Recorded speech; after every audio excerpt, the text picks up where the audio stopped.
Dígale al hermano que está a su lado: el Señor está cerca. Dígaselo alto: el Señor está cerca. Ahora susúrrelo y dígale: el Señor está cerca. Dígaselo alto ahora: el Señor está cerca. En el nombre del Padre, y del Hijo, y del Espíritu Santo. Pueden sentarse, mis hermanos y hermanas. Hoy es el tercer domingo de Adviento. El tercer domingo antes del día de Navidad, que es ¿cuándo es el día de Navidad? 25 de diciembre. Nosotros el tercer domingo de Adviento celebramos y encendemos la vela de la alegría. En este caso es rosa, aunque yo estoy vistiendo con azul, pero en este caso es rosa. Y es como diciendo: todavía no es Navidad, pero estamos cerca. Es como una relajación entre los domingos de Adviento, entre el tiempo de espera. Y es la vela de la alegría. Y es interesante porque todas las lecturas que nosotros escuchamos hoy están enfocadas en la alegría, excepto en el Evangelio. Ustedes escucharon el Evangelio, ¿verdad? ¿Escucharon bien? Cuando nosotros encontramos la primera lectura, Sofonías dice hoy: da voces de alegría, pueblo de Israel. Alégrate, Jerusalén. Alégrate de todo corazón. Estamos hablando de alegría. Cuando vemos el primer cántico de Isaías, vemos que Isaías dice: sacarán ustedes agua con júbilo de las fuentes de salvación. Cuando vamos a la carta de San Pablo a los filipenses, encontramos al apóstol Pablo diciéndole a la gente de Filipo: alégrense siempre en el Señor. Repito, alégrense.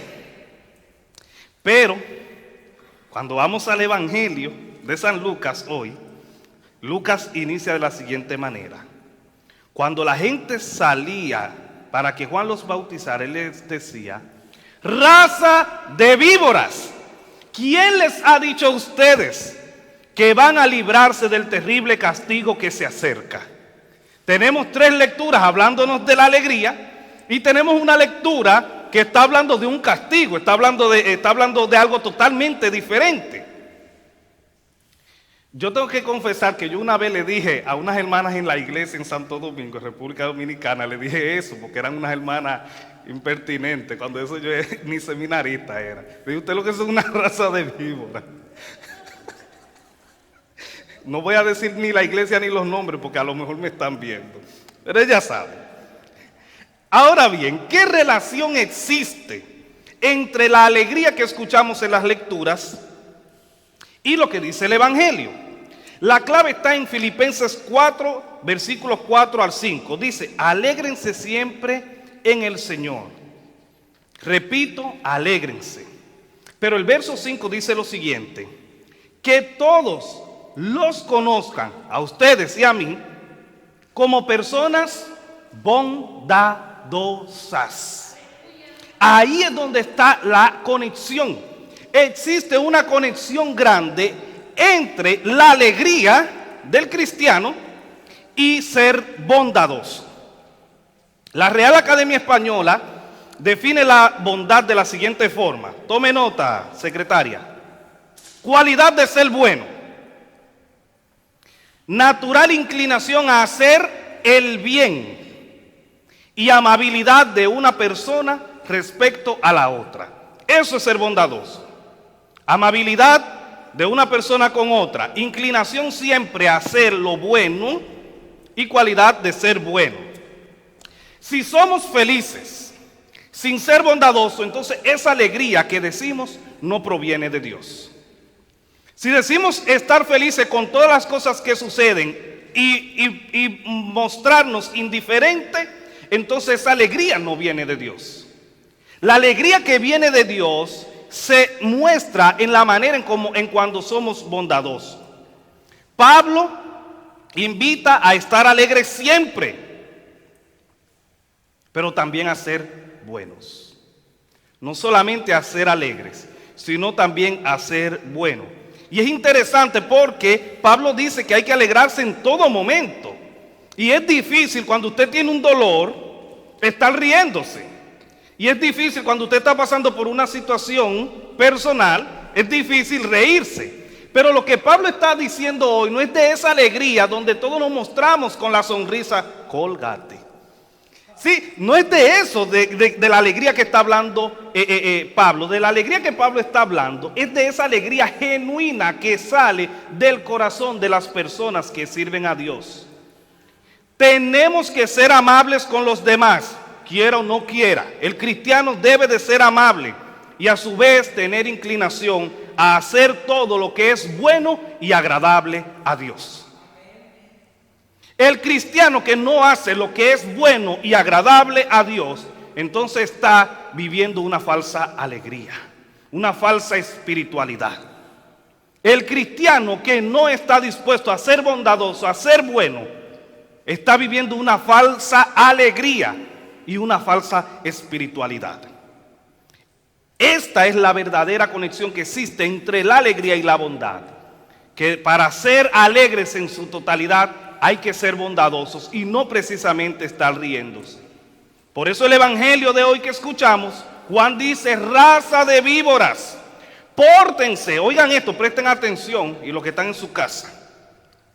Pórtense de tal modo que se vea claramente que se han vuelto al Señor. Vivan de tal modo que la gente diga, realmente yo estoy viendo un cambio en fulano o en fulana. Vivan de una manera tal que la gente pueda decir, de verdad Dios lo ha transformado. Viva de una manera tal que la gente pueda decir, verdaderamente Dios está haciendo un trabajo en Joel Martínez. Verdaderamente Dios está haciendo un trabajo en la gente que va a esa iglesia. Pórtense de tal modo que la gente pueda decir o identificarnos como seguidores de Cristo, como seguidores de Dios. Tenemos que dar fruto de arrepentimiento. Y cuando digo fruto de arrepentimiento me estoy refiriendo a que no podemos seguir siendo la misma persona antes de conocer a Cristo y ahora. Pablo dice, cambien su manera de pensar para que también cambie su manera de vivir. Sí, el asunto está aquí. Tenemos que cambiar la manera en cómo pensamos para que entonces también cambie la manera en la que vivimos. El asunto está ahí. Entonces, si no cambiamos nuestra mentalidad pobre, si no cambiamos nuestra mentalidad espiritualmente pobre, entonces difícilmente podremos compartir las buenas nuevas de salvación con los que están ahí afuera. Esa alegría y ese gozo que llevamos dentro como cristianos, que es buenísimo, debe de manifestarse en nuestra manera de comportarnos con los demás. No es suficiente con decir que somos cristianos, es que hay que actuar como cristianos. No es solo decir yo soy cristiano, es que tengo que actuar como cristiano. Es que no puedo ser indiferente a la injusticia, es que yo no puedo saber que alguien le está haciendo daño a otra persona y yo quedarme callado. Yo no puedo ser indiferente al dolor humano. Yo no puedo ser indiferente a las situaciones de los demás. No es suficiente decir yo soy cristiano y yo amo a Dios y amo al prójimo como a mí mismo. Es que tengo que vivir ese amor que yo digo sentir por Dios y por los demás. Entonces ahí, esa alegría que nos infunde el nacimiento de Jesús, entonces las expresamos con nuestro comportamiento, siendo buenos con los que me rodean. Esto no quiere decir que nosotros tenemos que hacer siempre la voluntad del prójimo. Lo que esto quiere decir es que en la medida en que yo puedo ayudar, debo ayudar. El Señor se acerca, vamos a celebrar Navidad, un nacimiento en nuestros corazones de Jesús. Y debemos esperarle con alegría, con esa alegría que brota del corazón, con esa alegría que no está sujeta al dinero, con esa alegría que no está sujeta a las cosas materiales ni a los placeres de este mundo, sino la alegría que viene de tener fe en aquel que murió, resucitó, subió al cielo y volverá para darnos vida y vida en abundancia. Sí, nuestro corazón debe de estar conectado con el corazón de Dios. Nuestra visión debe estar ensanchada con la visión de Dios. Si seguimos leyendo el Evangelio de San Juan que leímos hoy, porque Juan hoy estaba candela, chispa y fuego, dice que le preguntaron unos a Juan, ¿qué debemos hacer? ¿qué debemos hacer? Y Juan le dijo, bueno, el que tenga 2 trajes, ¿qué? Dele uno al que no tiene.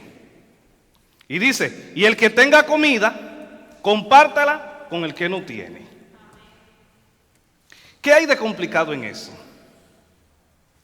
¿Qué hay de complicado en compartir lo que tenemos? Pero aún esas cosas sencillas son difíciles para el ser humano. Aún compartir de lo que tenemos a veces es difícil para nosotros. Aún ser bueno con los demás también es difícil para nosotros. Y se acercaron a Jesús personas también para ser bautizados, personas que cobraban impuestos para Roma, que eran personas que eran despreciadas por todo el mundo. Imagínense, ¿quién no desprecia al IRS? Pero bueno, estas personas que colectaban impuestos para Roma se acercan a Juan y le dicen, maestro, ¿y qué debemos hacer? Y Juan les dijo, Juan no les dijo que dejaran de hacer su trabajo.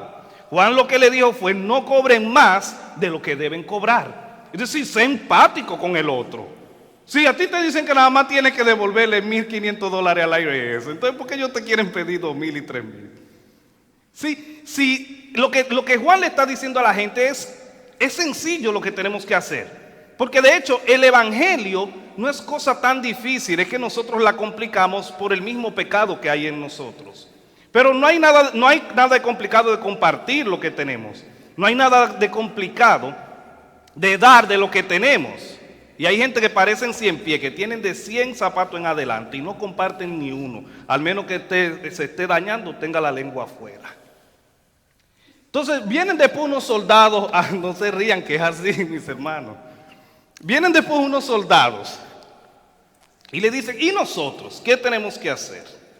Y Juan le contestó, no le quiten nada a nadie. Sí, lo que es de la gente, déjeselo. No se lo quite ni con amenazas, ni acusándolo de algo que no hayan hecho. Y confórmese con su sueldo. Esa última parte hasta el día de hoy es pesada, conformarse con lo que uno cobra, pero es así. Estamos hablando de acciones sencillas, pero son acciones que marcan la diferencia. Son cosas sencillas, pero marcan la diferencia.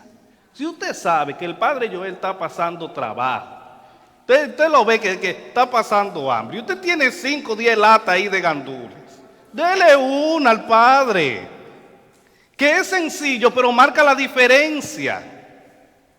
Uno dice, bueno, es una lata de gandules, pero usted no sabe qué puede hacer eso en la vida del otro. Es sencillo. Entonces, cuando nosotros hacemos eso, entonces nosotros experimentamos esa alegría interna. Yo no sé si a ustedes les pasa que cuando ustedes hacen algo bueno, ustedes sienten como que se sienten bien. Cuando usted puede ayudar a alguien, usted siente como algo dentro, como del deber realizado. Esa es la alegría de la que está hablando Pablo. De cuando nosotros nos ponemos en el lugar del otro, cuando ayudamos al otro, entonces nosotros sentimos como esa cosquillita por dentro. Esa es la santa alegría de la que habla Pablo. Pero a veces esas acciones sencillas, como es compartir lo que tenemos, pueden hacer que la vida del otro sea diferente. Las respuestas de Juan eran tan sencillas, pero contundentes, que muchos hasta llegaron a pensar que Juan era ¿quién? El Mesías. Pero Juan le dijo, yo en verdad los bautizo con agua, pero el que viene después de mí lo bautizará con Espíritu Santo y fuego. Juan está reconociendo que él no es nada comparado con el que viene después de él. Juan dice, yo no soy nada.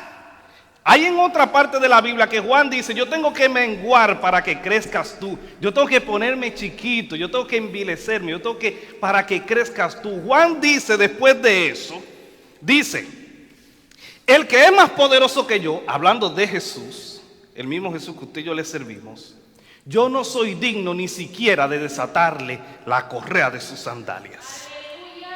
El que viene después de mí es tan poderoso que yo ni siquiera me atrevo a desatarle la correa de la sandalia. Y cuando Jesús decidió bautizarse, que Juan lo bautizara, que Jesús vaya a bautizarse, porque Juan estaba bautizando a todo el que quería bautizarse. ¿Qué le dice Juan? No, pero quien tiene que bautizarme eres tú a mí. Señor, quien tiene que bautizarme eres tú a mí. Es que yo no soy nadie delante de ti. Es que el poderío que tú tienes no se puede comparar con las cosas que yo diga. Juan está reconociendo el poder de Dios en Jesús. Juan está reconociendo que el que viene después de él, cuando abre nadie cierra y cuando cierra nadie puede abrir. Es el Jesús que yo le creo. Al Jesús que hace las cosas imposibles posibles. Ese es el Jesús al que yo le sirvo. Ese es el Dios que yo adoro. Ese es el Dios al que yo vengo a adorar en este templo, en este lugar. Un Dios poderoso. Un Dios que no le tiene miedo al pecado. Un Dios que transforma, un Dios que revela, un Dios que trabaja con el ser humano. Ese es el Dios del que está hablando Juan. Juan dice, yo no soy digno ni siquiera, el que viene después de mí, yo no soy digno ni siquiera de desatar la correa de su sandalia. El que viene es poderoso. El que viene es poderoso. El que viene tiene poder para salvar. El que viene quiere darte esa alegría. El que viene quiere darte vida eterna. El que viene quiere darte esa alegría que consiste en vivir amando a Dios sobre todas las cosas y al prójimo como a ti mismo.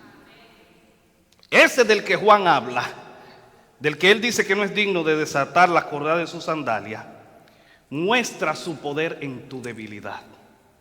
Cuando usted se siente débil, cuando usted siente que no hay solución, entonces él saca el as debajo de la manga y dice, yo tengo la solución a eso. Amén. A ese Dios es el que usted y yo le servimos. A ese Dios que provee, a ese Dios que sana, a ese Dios que liberta, a ese Dios que transforma, a ese Dios que hace las cosas que no son como si lo fueran. Cuando pensamos que somos débiles, cuando pensamos que no tenemos solución, es cuando más fuertes somos por medio de Cristo. Ese del que Juan habla viene a traer esperanza, viene a traer gozo, viene a traer paz, viene a traer amor. Y puedo pasar el día entero mencionando todas las cosas que Jesús trae en la maleta. En mi país dicen que los niños nacen con el pan debajo del brazo, pero Jesús nació con la salvación incrustada en él. Por eso esperamos con alegría, pero mientras esperamos a Jesús, tenemos que comportarnos de tal modo que mostremos fruto de arrepentimiento, que mostremos que verdaderamente somos cristianos. Entonces, mientras Jesús llega, mientras celebramos el día de Navidad, ¿qué hacemos con los que nos rodean? Con aquellos que nos necesitan. Esperemos a Jesús con alegría y que esa alegría esté acompañada de bondad. Que esa compañía esté acompañada de amor. Que esa compañía esté acompañada de hacer todo lo que es bueno y agradable a Dios. Y ya para terminar, para que no se quejen y digan que yo predico muy largo. Yo antes predicaba hasta 30 minutos y ahora lo estoy llevando live. Mi exhortación es que mientras nos acercamos a la celebración de Navidad, hagamos los regalos, porque los regalos son buenos. A mí me gusta esto del compartir, pero recordemos que la verdadera Navidad es Jesús. Ahí es donde está la verdadera Navidad. Espero que podamos mirar a nuestro alrededor e identificar. A veces no hay que ir tan lejos para identificar a alguien que necesita. Miremos a nuestro alrededor, y no me refiero a hoy, sino durante todo este tiempo, y veamos de qué manera nosotros como cristianos podemos marcar la diferencia. Podemos mostrar esa alegría del Señor, siendo bueno con los demás, compartiendo mis bendiciones con aquellos que son menos bendecidos que nosotros. Esa es la exhortación. Eso es claro y es sencillo. Entonces ahí es donde vamos a saber que nuestra alegría es realmente completa. Que el Señor les bendiga y que el Señor les guarde. Amén. Si amén no se escuchó, que el Señor les bendiga y que el Señor les guarde. Sí, cuando usted dice amén tiene que gritarlo con todo pulmón. Olvídese que si no entonces le compramos una pompa. Puestos de pie y continuemos con el credo niceno, el credo de nuestra fe en la página 7 de nuestro